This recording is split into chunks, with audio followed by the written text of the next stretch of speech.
Bom, vamos lá. É possível manter um retorno constante de 1% ao mês com fundos imobiliários? Será? Será que é possível, Jonas? O Jonas está conseguindo, tá? No último ano, vimos os fundos imobiliários de papel, tá? Aumentando os seus rendimentos e pagando acima de 1% ao mês, tá?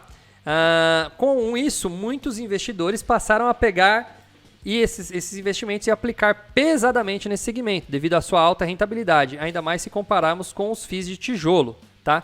Que hoje está dando coisa de 7,5%, 8,5% ao ano, ou seja, não está chegando aí a 0,65%, 0,67%, por aí, tá?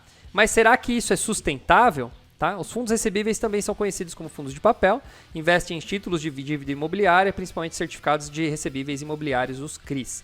Esses CRIs são ativos de renda fixa e costumam ser indexados a um índice de correção monetária, como o IPCA, que é o Índice de Preços ao Consumidor Amplo, ou o CDI, Certificado de Depósito Interbancário, que é como se fosse aquele acordo entre bancos para eles cobrarem entre eles, ou o IGPM, que é o Índice Geral de Preços Mercado, tá?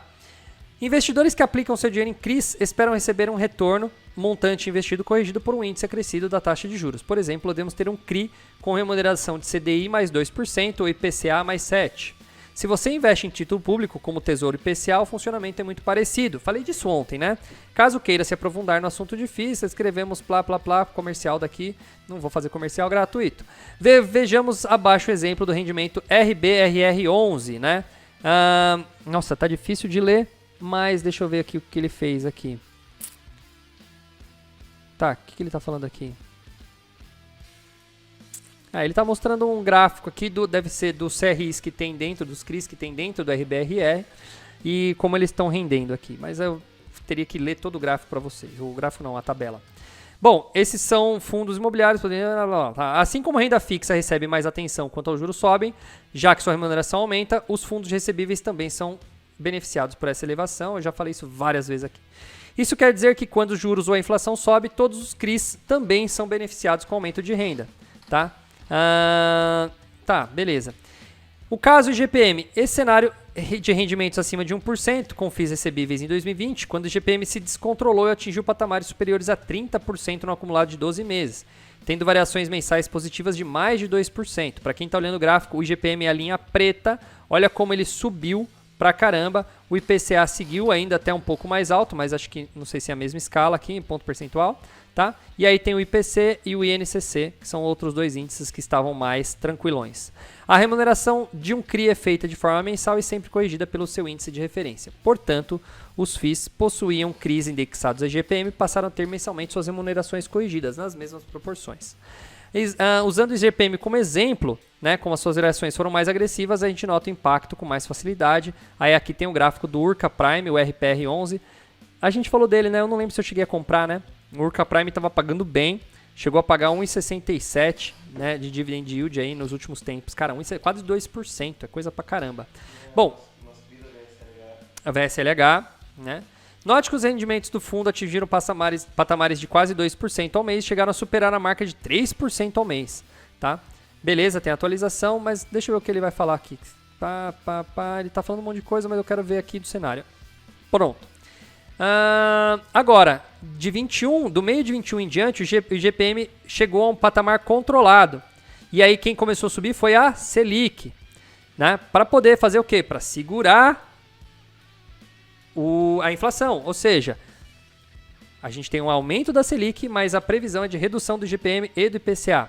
Essas recentes elevações foram responsáveis por potencializar rendimentos da renda fixa e dos fundos recebíveis com os CRIs, atrelados ao CDI e IPCA, da mesma forma que o IGPM potencializou o Urca Prime na época. Então agora a gente está tendo os relacionados ao CDI e IPCA que estão indo bem.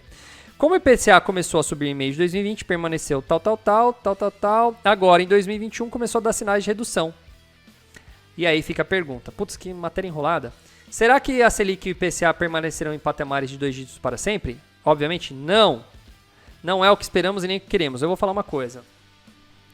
Paulo Guedes. Liguei para ele. Chamo ele de Paulinho. Falei, Paulinho, cara, essa bagaça aí, você tá subindo essa porcaria desse Selic aí, bichão? Aí ele falou, não, cara, bom, a equipe econômica aqui e tal, né, o Banco Central tem de subir e tal. Ele me explicou a situação. E aí eu falei, pô, mas vai ficar para sempre? Ele falou, olha, é o seguinte, a gente quer baixar, porque eu não quero ver investidor estrangeiro mandando dinheiro aqui para ganhar com rentabilidade. Eu não quero rentista aqui, eu quero investidor. Não quero rentabilidade no banco, eu quero o cara mandando dinheiro para o Brasil para investir em fábrica. Então a taxa Selic vai cair se o cenário macroeconômico permitir. Então, assim, a gente, numa provável, claro, né, uma provável reeleição do presidente e o mantenimento do atual ministro da Economia, tá? Pode-se esperar, sim, uma queda da Selic nos 4 anos a seguir, dependendo do cenário econômico. Mas a escola de Chicago, a escola a qual o nosso ministro frequentou, ela defende esse tipo de pensamento, tá? Pensamento liberal, juros baixos, demanda aquecida e oferta aquecida devido ao juro baixo, tá? Então esse cenário de país de primeiro mundo, quem tem juro baixo, quem tem taxa de juro básico no mundo? Estados Unidos, os melhores países da Europa. Quem tem juros altos? Países africanos, América do Sul. Então, assim, países de primeiro mundo têm cenário de juros baixo, taxa Selic baixa. Tá? Não é Selic que eles chamam lá, mas para vocês entenderem, a Selic deles é baixa. Então, essa é a ideia. Essa é a briga do Paulo Guedes. Falou comigo. Entendeu? Então a ideia é cair. Não é que esperamos nem que queremos. Portanto, conforme esse índice foram controlados e reduzidos, o mesmo acontecerá com os rendimentos do FIIs. Tá? Além do mais, esses rendimentos não são isentos de risco. As operações por trás dos CRIs carregam seus riscos, como o risco de crédito dos emissores do papel, ou seja, inadimplência. E conforme os índices de correção sobem, o risco de crédito também sobe. Ou seja, se o índice aumenta, às vezes o cara não tem grana para pagar e ele dá o calote. Tem esse risco, sempre. Mano, você tirou o dinheiro da sua mão e você colocou o dinheiro na mão de outra pessoa, você está colocando seu dinheiro em risco. Seja em poupança, seja em CRI, seja em ação. Sendo assim, esperar que a renda a 1% ao mês seja perene nos fundos recebíveis não é razoável, já que isso poderia potencializar riscos de crédito e tudo mais. O ponto mais importante a levar nesse artigo é que os fundos recebíveis são impactados com as oscilações dos índices inflacionários e dos juros, ou seja, a gente tem período de alta e baixa. Assim, oscilações de rendimentos dos FIIs e CRIs fazem parte da dinâmica desse segmento. Ou seja, eu fiquei 10 minutos lendo essa matéria para a mesma coisa que aquela matéria do G1. 4 especialistas afirmam que não há como prever o que vai acontecer com a guerra. É exatamente isso, cara. O Globo pegou 4 grandes especialistas pica das galáxias para falar assim: olha, a gente não sabe, não dá para prever o que vai acontecer com a guerra. Tudo vai depender do bom humor do Putin e do Zelensky, né? Tudo vai depender das decisões dele.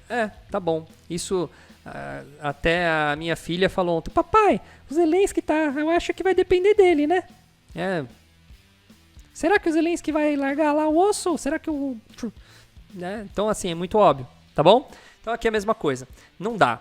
Lógico, é certeza. A gente está falando de renda variável. O fundo imobiliário é uma renda variável e ele depende de situação macroeconômica. A gente está surfando uma boa onda de rentabilidade. O Jonas aqui. O Jonas melhor que eu, porque eu comprei ainda muito lá na alta.